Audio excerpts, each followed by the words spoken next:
Bonjour à tous, j'ai un explosif en main.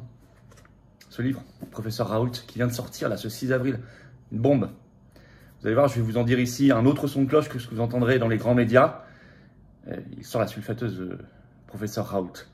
Les médias, les corrompus, l'Union européenne, en français, donnent des noms, hein, les médecins de plateau, mais également une analyse de la recherche française, le confinement, l'injection, le tout vaccin, enfin bref. Il n'y va pas par quatre chemins et surtout, je pense que ce sera une arme. Il y a des armes là-dedans pour les futurs procès. C'est très important. Je vais tout vous expliquer dans un instant. Faites circuler cette vidéo si vous voulez bien. Très important. Notamment, vous abonnez à cette chaîne YouTube, petit bouton en dessous. Vous cliquez sur s'abonner. C'est évidemment gratuit. C'est évidemment instantané. Profitez-en pour appuyer sur la petite cloche à côté. Comme ça, vous recevrez les notifications des futures vidéos, des futurs directs sur cette chaîne. Grand bravo à ceux qui ont compris l'intérêt de s'abonner et qui l'ont fait. Bienvenue à ceux qui vont faire. Plus vous êtes abonnés, plus les vidéos sont automatiquement recommandées par YouTube.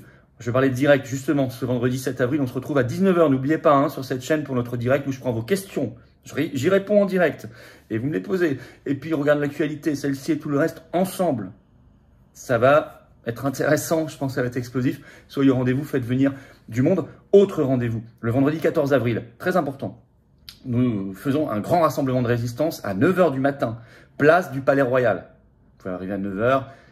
Enfin, le plus tôt possible, 9 h 30, bon, on continue, mais c'est pourquoi? Parce que le 14 avril, c'est le jour où le Conseil constitutionnel donne sa décision le soir sur la réforme des retraites. C'est attendu. Donc on va faire pression, on sera à quelques mètres du Conseil constitutionnel et on fera venir des personnalités de la résistance. Les Patriotes organisent ceci, je vous attends. Notez bien le rendez-vous, vendredi 14 avril, 9 h, place du Palais Royal, Paris. Le vendredi 20 avril, le soir, je suis dans le Pas-de-Calais. Vous écrivez à référent62@les-patriotes.fr et la semaine d'après, le 27 avril, jeudi, je suis dans le Loiret. Vous écrivez à référent45@les-patriotes.fr pour information et réservation. Et bien moi, je vous attends, patriotes. Vous voyez, ça, c'est la nouvelle carte orange dessinée grâce à vous avec le concours. Il y a plein de cartes orange maintenant d'ailleurs différentes. C'est formidable. Avec cette nouvelle carte, eh ben, elle vous attend. Voilà. Vous pouvez l'avoir en adhérant ou réadhérant. Pour cela, c'est le premier lien sous la vidéo en description. C'est un lien que j'ai mis également en commentaire épinglé. Une petite fiche maintenant sur l'écran et en fin de vidéo en cliquant sur l'écran également. Pourquoi adhérer, réadhérer? Bah, tout simplement pour être mis en relation avec des gens qui pensent comme vous près de chez vous. Pour consolider une famille de cœur, de conviction et de combat. Le plus grand mouvement souverainiste de France avec vous et grâce à vous. Puis pour se battre ensemble. Pour la vérité. Alors on va en parler dans cette vidéo. Pour la liberté, la dignité, la souveraineté, notre belle France. Belle rebelle éternelle, notre belle humanité. Et des combats. Mais on les mène ensemble. Ensemble, on peut déplacer des montagnes. Moi, j'ai besoin de vous. On a toute l'oligarchie contre nous. On n'a pas de soutien. Mais on a des millions et des millions de gens qui partout, en métropole, outre-mer, étranger, parce qu'on est présent partout, sont là. Ben, je vous attends. Il faut faire cet effort d'adhérer ou de réadhérer. Vous pouvez faire également un don de soutien aux Patriotes. C'est le deuxième lien sous la vidéo en description pour nous permettre de financer nos actions. Parce que je rappelle qu'on n'a pas eu un euro de financement public jusqu'ici, ni d'aide des banques, rien. Or, on fait. 14 avril encore qui arrive, ça coûte une fortune. Les dons supérieurs à 500 € d'ailleurs, on a mis pour vous un avantage personnalisé, c'est expliqué sur le site des Patriotes.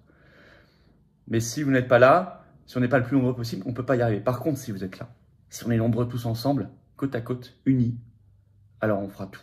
Alors on fera tout et on sauvera notre pays, l'humanité et les générations qui viennent. Alors, adhésion, réadhésion, don, oui, c'est défiscalisé aux 2 tiers pour vous. Alors n'hésitez plus. Bravo aux donateurs, aux réadhérents, bienvenue aux nouveaux adhérents patriotes. Allez, le livre Choc du professeur Raoult est sorti ce 6 avril, son autobiographie. On ne va pas faire ici une analyse exhaustive. Je vous conseille vraiment, si vous pouvez, de le lire, de l'acheter, de l'offrir. Je ne vais pas parler ici de la partie sur sa vie, sa jeunesse, mais on va revenir essentiellement sur le Covid. Il y revient beaucoup. Ce livre embête les covidistes.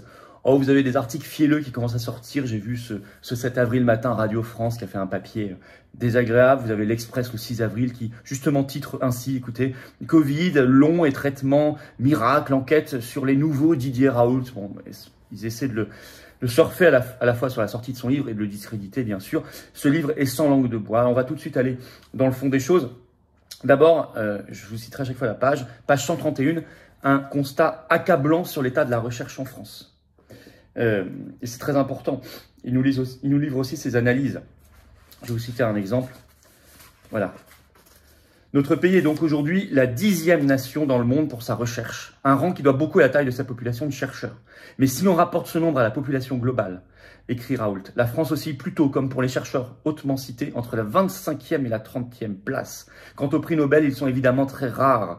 L'un des derniers en date décerné à une chercheuse française est une victoire en trompe-l'œil, car les travaux qui lui ont valu cette prestigieuse distinction n'ont pas été menés dans une université française. Et je rappelle que le professeur Montagnier, dont on salue la mémoire ici, n'a même pas été salué par le gouvernement français lorsqu'il est mort. Voilà où nous en sommes. Page 133, il parle du numerus clausus. Vous savez qu'il limite le nombre de chercheurs qu'il limitait en matière de médecine pendant des années et des années. Il parle d'une décision idiote aux effets désastreux. C'est bien parce qu'il dit les choses, il ne prend pas de gants. Alors, on va aller plus loin sur le Covid. L'attaque contre les médicaments, notamment qui ne coûtent rien. Et ça, c'est page 181, notamment, il parle du Remdesivir, ce qu'il appelle la politique du Remdesivir only. Seul le Remdesivir de Gilead était autorisé. Très très cher, qui servait à rien, et même pire que ça. Et il parle de l'incroyable attaque contre l'équipe de Lille qui cherchait un traitement pas cher à Lille. Je vous lis cet extrait, écoutez bien. Les mêmes autorités ont empêché l'équipe réunie dès mars 2020 à l'Institut Pasteur de Lille d'aller au bout d'un travail aussi intelligent qu'utile, tester 2000 molécules connues pour trouver si parmi elles quelques-unes ou même une seule pouvait présenter un intérêt dans le traitement de ce nouveau coronavirus. Moins de 2 mois plus tard, mes collègues ont trouvé. Il s'agissait du clofoctol, un antibiotique efficace contre les infections respiratoires d'origine bactérienne et disponible depuis le début des années 70. Il était vendu en 2020 moins de 5 € la boîte de 4 suppositoires. Là, tout à leur stratégie du Remdesivir only. Les autorités sanitaires n'ont eu de cesse d'empêcher mes collègues lillois de mettre en place un essai clinique sur une cohorte de patients non vaccinés de plus de 50 ans, comme l'a raconté un remarquable documentaire d'Arte. Au début, en semant sur leur chemin toutes les entraves administratives possibles, comme j'en ai moi-même fait l'expérience avec l'hydroxychloroquine. Ensuite, parce qu'avec l'obligation vaccinale, il devenait impossible de monter un essai avec des patients non vaccinés. Autre, d'ailleurs, effet terriblement pervers et voulu de l'obligation vaccinale. Mais vous avez entendu ça? Non, mais je veux dire, c'est quand même gravissime. Et c'est bien qu'ils disent et qu'ils nomment les choses. Il y a eu également la diabolisation de l'ivermectine, c'est page 185, je cite un extrait. Un autre médicament connu depuis près de 50 ans a fait l'objet de la même hostilité réflexe dès que certains collègues l'ont proposé, c'est l'ivermectine. Le japonais Satoshi Omura, qui a reçu un prix Nobel pour sa découverte, a d'ailleurs été contraint d'intervenir quand un processus de diabolisation de cette molécule a été enclenché pour rappeler d'une part sa faible toxicité et d'autre part que s'il était effectivement très employé par les vétérinaires, il était aussi utile en médecine humaine et singulièrement en parasitologie. C'est pas fini, page 187. Il parle de la diabolisation de la vitamine D et du scandale du Rivotril dans les EHPAD. Écoutez bien, je cite professeur Raoult. Cette histoire n'est malheureusement pas un cas isolé. Les mêmes entraves ont en effet empêché l'utilisation de la vitamine D, dont on a tout de même pas réussi à faire interdire la prescription quand même. Mais comme ce fut le cas pour l'hydroxychloroquine, l'azithromycine et l'ivermectine, en dépit de leur bonne tolérance et de leur très faible toxicité. Durant les premiers mois de la pandémie, on a en revanche recommandé l'emploi du Rivotril chez les personnes âgées, une molécule souvent utilisée pour ce qu'on appelle la sédation profonde, autrement dit l'euthanasie douce des sujets en impasse thérapeutique. À l'époque, je le rappelle, on recommandait de donner du Doliprane et de renvoyer chez eux les gens malades en attendant qu'ils guérissent spontanément. C'est bien de reparler de cette affaire du Rivotril. Je crois qu'il ne l'avait jamais fait d'ailleurs dans ses vidéos. Là, c'est au moins dit clairement. Il écrit, à tel point qu'il écrit, page 189, je vous cite, « J'estime que nous avons assisté là à une rupture historique, car nous n'avons jamais vu de maladie pour laquelle les autorités nous ordonnaient de ne rien faire. » Il critique le confinement et met le tout vaccinal dans son collimateur, notamment page 207. Écoutez bien. Lors de cette pandémie, on a pourtant pu observer des choses au-delà de notre horizon. A-t-on cherché à comprendre pourquoi certains pays comme l'Iran ou l'Arabie Saoudite, qui ne sont pas exactement des pays pauvres et sous-développés, ont affiché un taux de mortalité spectaculairement plus faible que celui de l'ensemble des pays occidentaux, sans pour autant avoir massivement vacciné ni verrouillé leur population à domicile? A-t-on cherché à savoir pourquoi, tout au long de l'année 2021 et une bonne moitié de l'année 2022, les pays où le nombre de cas restait constamment le plus élevé étaient précisément ceux qui avaient confiné drastiquement et vacciné massivement? Au moins c'est dit. Il parle même de blitzkrieg vaccinal. Et il attaque Bill Gates, page 223. Parmi les chantres de ces stratégies, écrit-il, de blitzkrieg vaccinal à l'échelle planétaire, on trouve étrangement un ingénieur en informatique particulièrement doué, Bill Gates, l'ancien patron de Microsoft. Il a certes eu la générosité de transférer une grande partie de sa fortune vers la fondation qu'il a créée avec son épouse Melinda pour financer des campagnes vaccinales et des programmes de recherche dans les pays pauvres. Mais de là à devenir une autorité incontestable en matière de maladies contagieuses, il y a un pas que je ne franchirai jamais. Être un philanthrope, même très riche et très généreux, ne vous confère pas automatiquement les connaissances et les capacités médicales nécessaires pour parler d'égal à égal avec les vrais spécialistes qui travaillent ces sujets au quotidien depuis le début de leur carrière, et encore moins pour les supplanter dans les décisions à prendre pour enrayer une épidémie inédite dans son ampleur. Surtout quand le dit philanthrope n'est pas totalement désintéressé à l'affaire, à l'image de Bill Gates qui a investi une partie de sa fortune dans les firmes qui créent et produisent des vaccins. C'est donc avec un certain effarement que j'ai vu ces digues céder sous la pression du Covid et de tous ceux qui en responsabilité avaient peur qu'on vienne un jour ou l'autre leur reprocher de n'avoir rien fait ou pas assez ou trop tardivement. Pourtant, nous, c'est-à-dire les infectiologues, savions dès le départ que vacciner absolument toute la population n'empêcherait pas la transmission du virus. Il continue ses attaques, notamment page 240, toujours sur le blitzkrieg dont il parle. À rebours du miracle qu'on nous annonçait avec la mise au point des vaccins ARN messagers, on observe aujourd'hui que les taux de mortalité les plus élevés ont été enregistrés parmi les populations les plus vaccinées, qui ont aussi connu les taux d'incidence de la maladie et le nombre de cas les plus hauts. C'est dit clairement, hein. Et ça, c'est page 240. Et page 249, il écrit ceci, écoutez bien. Y croire encore au miracle vaccinal relève donc au mieux de l'aveuglement ou de la stupidité, au pire du calcul. Derrière le calcul, il y a quoi? Possiblement la corruption. Et là, il bascule vers ce qu'il appelle les no-fake med. Vous savez, ceux qui se prétendent meilleurs médecins que les médecins eux-mêmes. Il écrit ceci, il ne les épargne pas, hein. Cette confrontation a, pour ce qui nous concerne, atteint son paroxysme quand un groupe d'activistes rassemblés sous la bannière No Fake Med, groupe contre lequel j'ai depuis porté plainte, a abreuvé d'insultes tous les scientifiques qui ne partageaient pas leur point de vue à la lettre et dont je faisais évidemment partie, de même que la plupart des membres de mon équipe.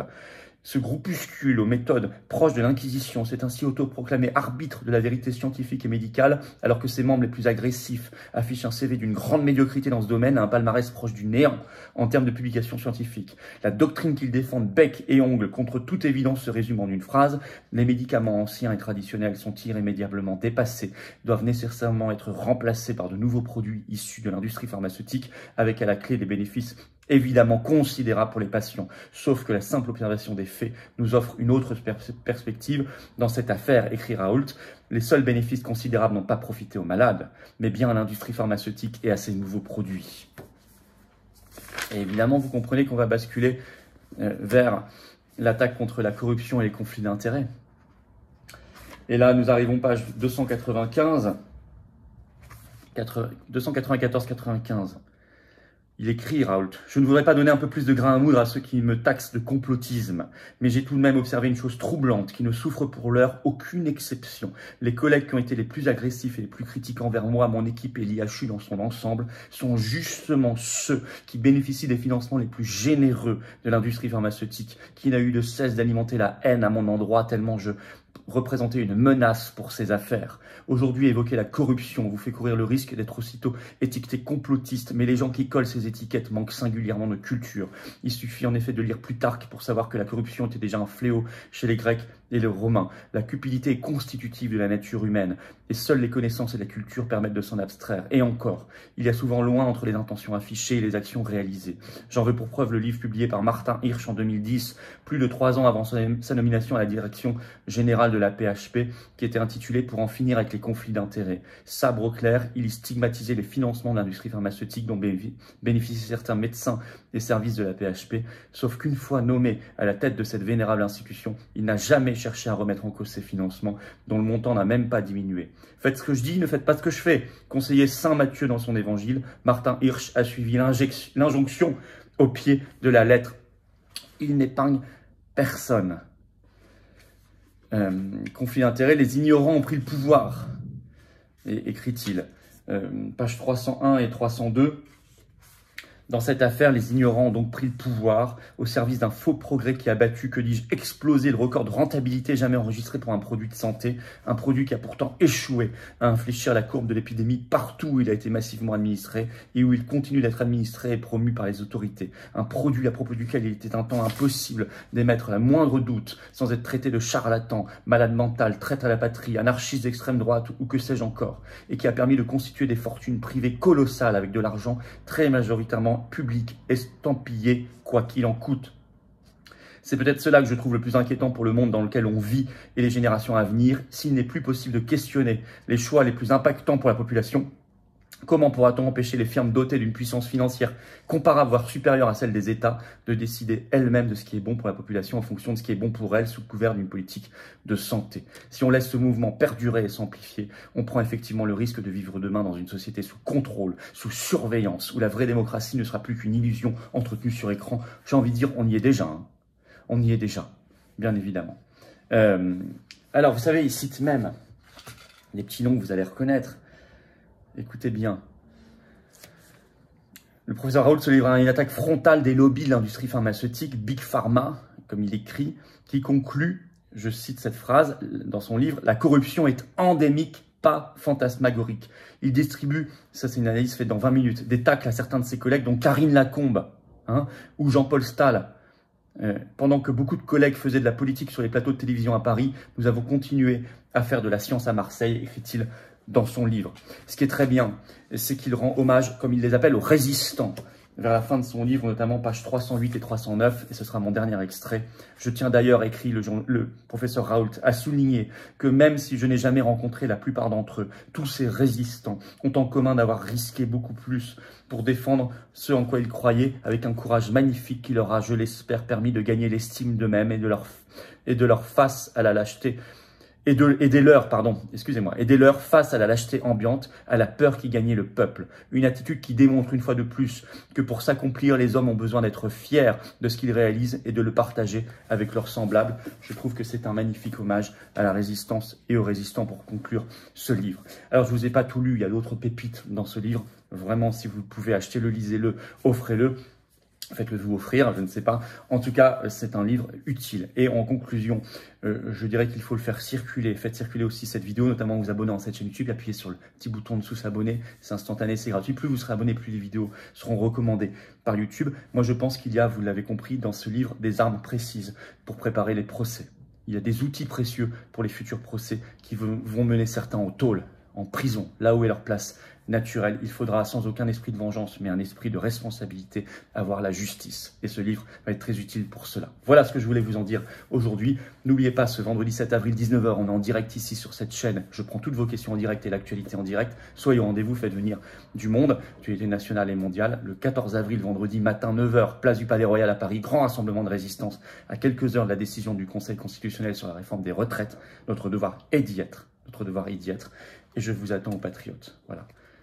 Votre ambition, c'est sûrement de sauver notre pays et d'aider les générations qui viennent et de vous aider vous-même et d'aider notre belle humanité. Ah bah voilà, si vous aimez la France et l'humanité, venez aux patriotes. Ça, c'est un vrai mouvement anti-oligarchique de résistance populaire. Il vous attend. Il y a la nouvelle carte orange. Le lien pour adhérer, c'est le premier sous la vidéo en description. C'est également un lien que j'ai mis en commentaire épinglé. Et ici, dans quelques secondes, en cliquant sur l'écran. Le deuxième lien sous la vidéo en description est pour faire un don de soutien aux patriotes qui permet de financer nos actions. Voilà. Adhérez, vous êtes mis en relation avec des gens qui pensent comme vous, près de chez vous, vous avez accès à des conférences, à des actions. Et puis ça fait du bien de rejoindre une belle famille qui vous accueillera.